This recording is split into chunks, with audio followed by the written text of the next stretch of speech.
Hey, good day, one and all. Welcome to Stumbling Toward the Eschaton as we look at, what is it going to be? February 7th? Yes, it is. February 7th in the year of our Lord. That's really Epiphany, but also we're looking toward Lent. And I'm here with my good man, Nick over here, and I'm with my good man. Pastor Mike. Refer to him as P-Dog, please, in the comments. It would make me happy. Bow wow wow yippee yo yippee yay. Bow wow wow yippee yay. I like George Clinton. I shouldn't say that out loud. Alrighty, so what are we going to talk about in this crazy, wacky episode? Here's the rub. When we start to get to these changes and things, I like to talk about them. We have this Sunday something called the Transfiguration, which is this wild story where Jesus goes up on the mountaintop. He glows. Moses and a bunch of people appear.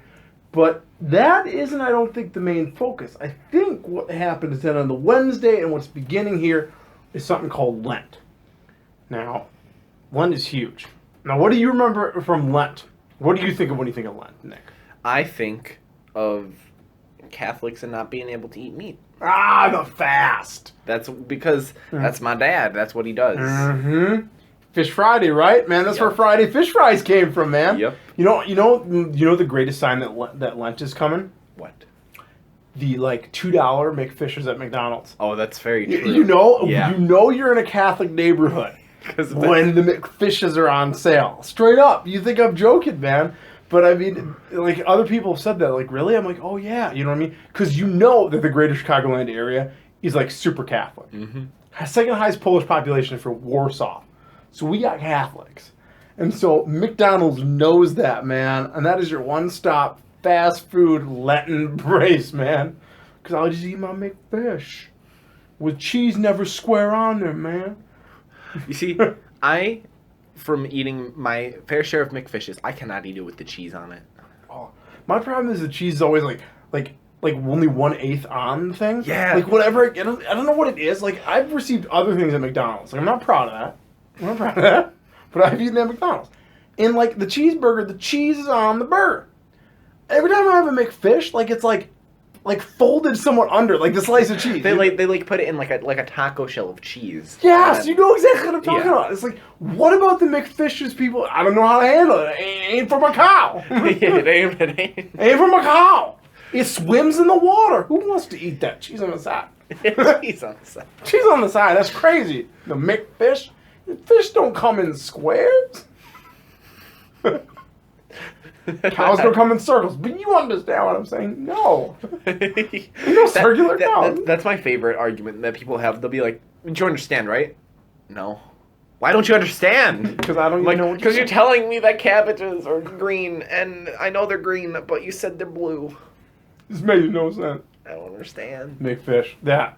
A lot of people do think of that. When I was a kid, the great fast that my mother declared was no Rolos. No Rolo.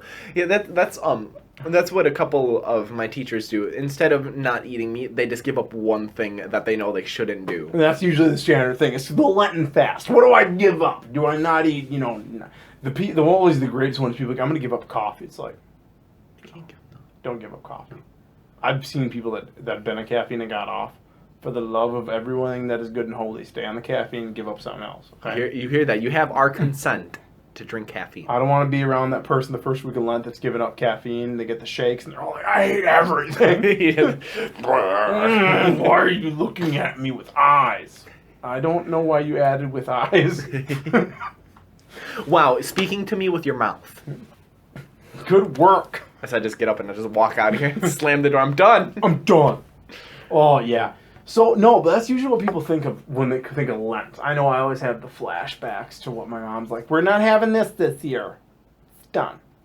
Can I have back after Lent? Maybe. Yeah. Maybe. My mom was hardcore. And a lot of people, when they think of Lent, it's what are you going to give up? And I always love it when people are like, I'm giving things up.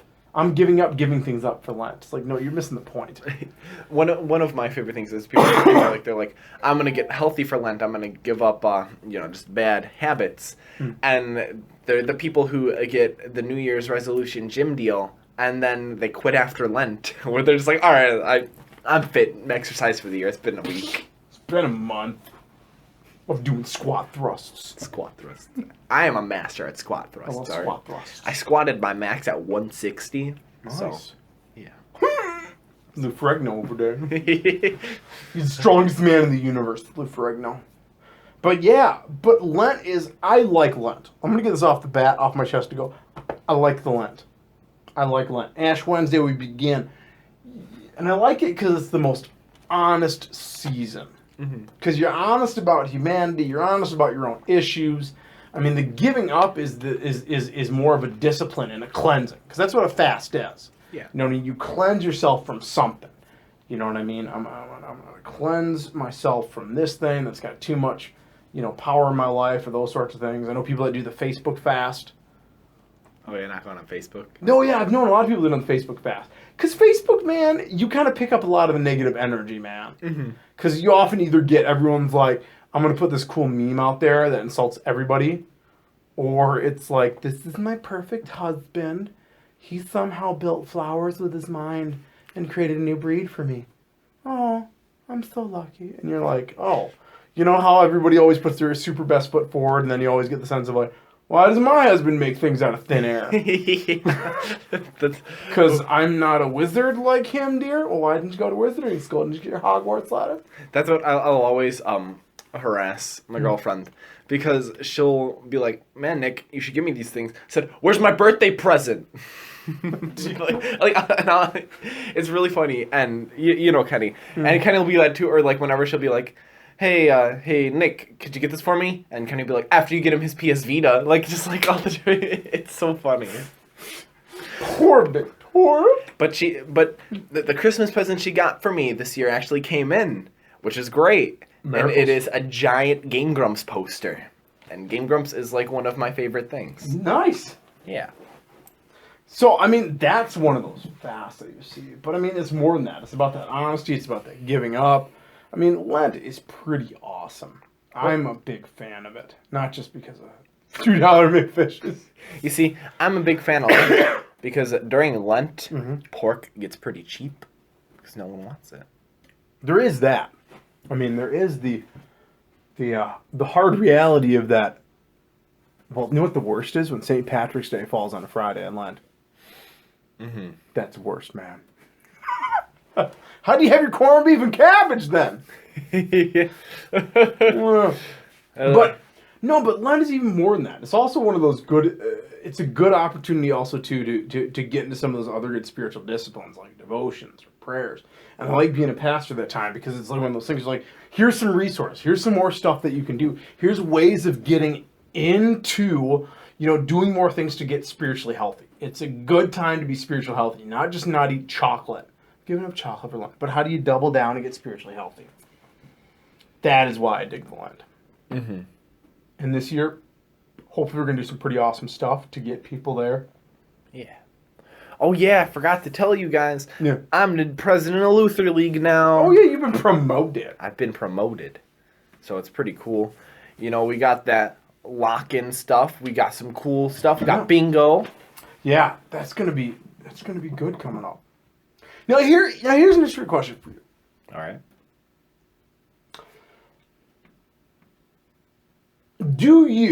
Are you a person that if, say, there was like a good online resource for like devotions or something, it would be easier for you to do? Yeah. Okay. Because that is one of the cool things out there is that they have some really nice stuff these days. I'm going to do some plugs. You don't mind if I do some plugs? You could do some plugs. Plug away. One of the cool ones that I really like is that there's a really awesome resource. It's even online. It's called Common Prayer. It's a really good daily devotional thing. It is really awesome. I'm a big fan of it. That's what I do. There's a lot of these good ones, too. I know Luther Seminary puts out a good daily devotion. You can get it by email. You just sign up for it in the email, too. But that is, there's a lot of those good resources out there. I know a lot of people do books, but a lot of people do online stuff. One of the coolest things actually out there, and I don't know if they make it for Android, but I knew they make it for Apple, is they actually have a really cool app called Echo. It's the prayer app I use. It keeps track of all your prayer petitions, all those other sorts of things, and it actually will email you when it's time to pray. Okay. Yeah, so I mean, technology is one of those cool things out there to help with some of those sorts of things. And I'm one of those guys that, you want to help people do it well, so you get that out there. Yeah. And I mean, and Ash Wednesday is coming. Ash Wednesday is one of my favorite days. Really? Yeah, just something about it. It just feels very right to be there. You know, Mhm. just to get the mark on your forehead. Uh-huh. It's just a very complete feeling. It's very filling, like spiritually. Like that's just one of my favorite days. Because some people are like, "When's your favorite service?" My mom will be like, "Anytime they're singing." And then I bet your mom would say that. and then there's me, and I'm just like, I like Ash Wednesday, Ash Wednesday is and it's just. I enjoy the moment of meditation after everything is done. well, and that is the really thing that I really like about Lent too, because it slows it down. Yeah, it's very. I'm one of those dudes that I like. There's a lot going on. I mean, I think we were in a world filled with noise. You know what I mean? Where everybody's got to be talking heads. You got to have your radio playing, yada yada yada. And a lot of the Lenten stuff is about slowing the heck down, man. Take a moment. You know, you don't have to be going 24/7. You can take a moment. And that, I think, is one of the great disciplines as well. You know, taking some Sabbath time and rest. To know when it's your time. Well, and Ash Wednesday's good at that. I mean, it's built in to be like, just slow it down, man. Maundy, Thursday is good too. That's the washing of the feet, right? Yep. No, and that's the washing of the feet, and then there's a Good Friday. Good Friday's good too. Holy Saturday. We should do a Holy Saturday this year. The Easter Vigil. Yeah, there's so much going on, and the midweek Lenten services are always great. But yeah, I just felt like it's very hard because I'm working and I'm doing all of these different gems, so it's very hard for me to like sit down and be able to do that stuff. And that is the joy of Lent. Are you working? Yeah. Are you working Wednesday evening? This Wednesday? No, Ash Wednesday. Is that when is that? February 10th, I believe. I don't know yet. I get my schedule a week ahead of time. Oh, that's rough. Yeah, that's if I need a day off, I gotta request it 2 weeks in advance. Because here's the cool things, and I've thought about doing it. I've known a couple pastors that do drive-through ashes on Ash Wednesday. Oh, that's awesome. Yeah, they actually will like have like an awning at their church, and if you're like busy, if it's wild, and you still want to get your ashes, you could just drive under, and they do the prayer, and they do the blessing, and they do the ashes on your forehead. I like that. Oh yeah, yeah. It's fantastic. And I've known, even when my wife was a chaplain, you know what I mean? She'd go to different doctors and nurses because they'd be working long shifts, and if they wanted ashes, they'd do it right there. I like that. Yeah, I was going to say, because that'd be something, too, like with having that kind of stuff, to be able to do that with like people at Hesed House. Didn't you do something like that with Lent last year? Well, we've served for the past couple years on Maundy, Thursday. Yeah. And it was one of those things where we were talking about it. Do we want to do it on Maundy, Thursday? And I said, yes. And I said, because logic is simply this.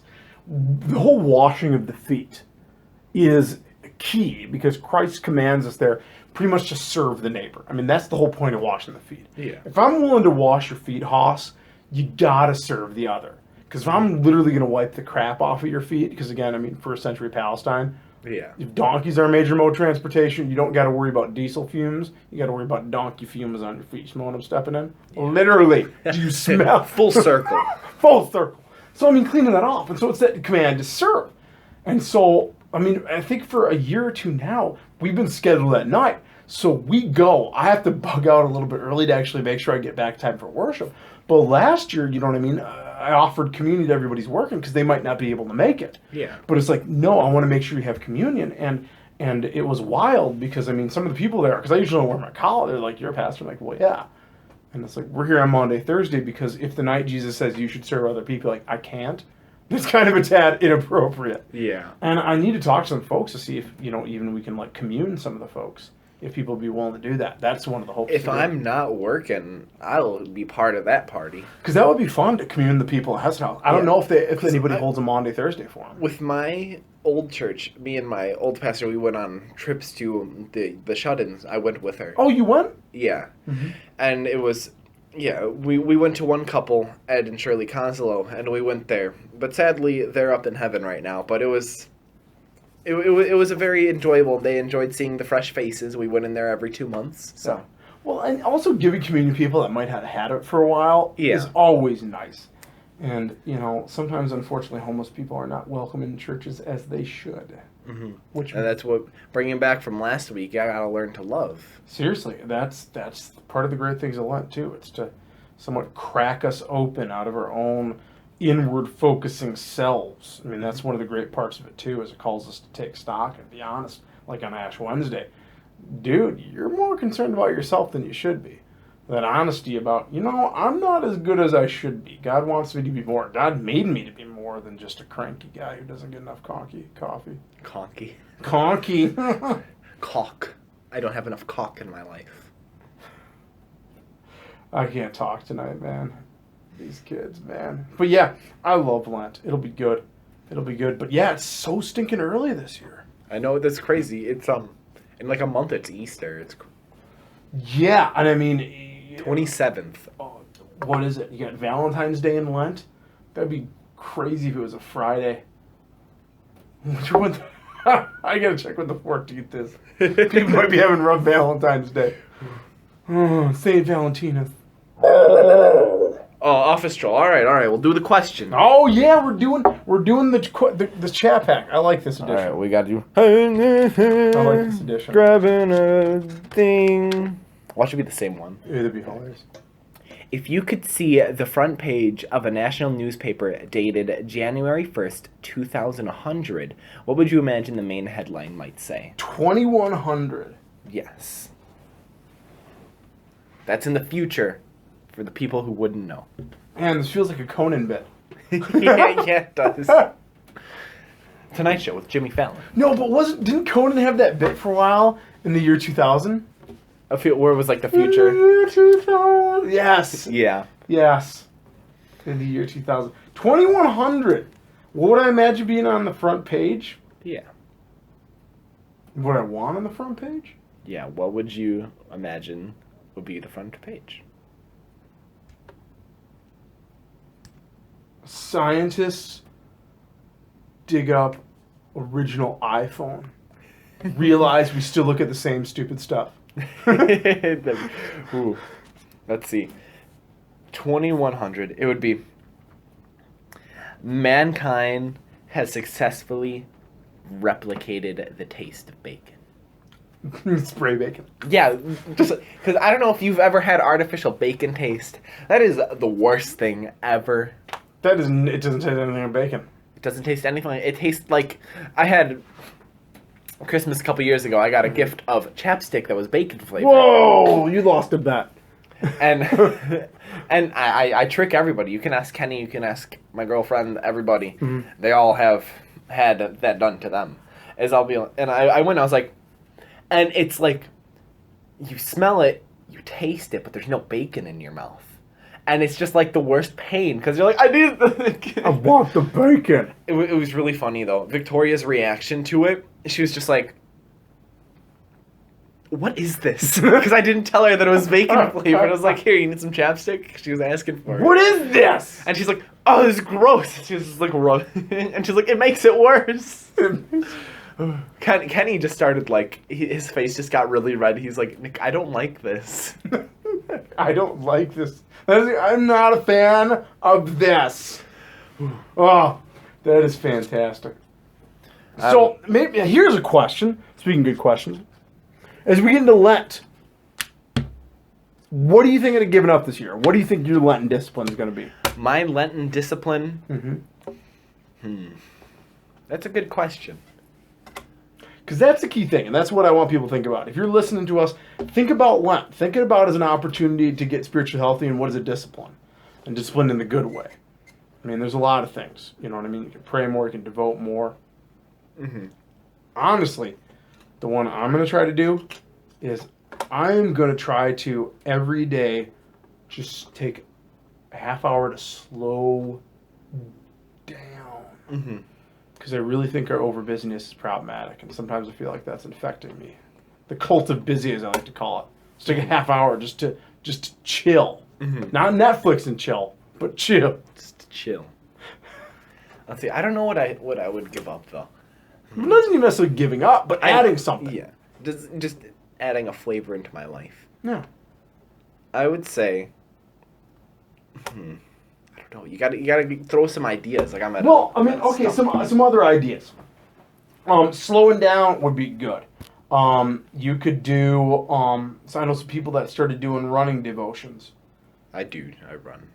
Well, there's awesome runners devotionals out there. Okay. Everything built for runners. You could take another opportunity to see if there's another way of serving. Okay. One of the ones that I've often done is that I stop doing something, whatever the cost of that is, I donate it. Because people that give up chocolate, it's like, okay, but to like take, whatever you'd spend on that and then give it to a charitable organization. I mean, you volunteer at Hesed House periodically, so that's pretty good too.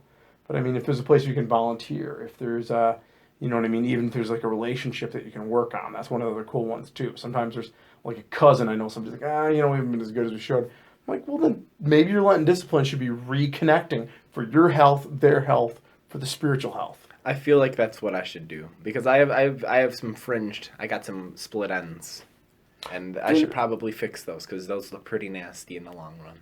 I'd say work on that then. Yeah. I mean, that is the cool thing I think about Lent. It just calls us to be better, to be more faithful, and sometimes it's easy, sometimes it's hard. But I mean, the different disciplines are good.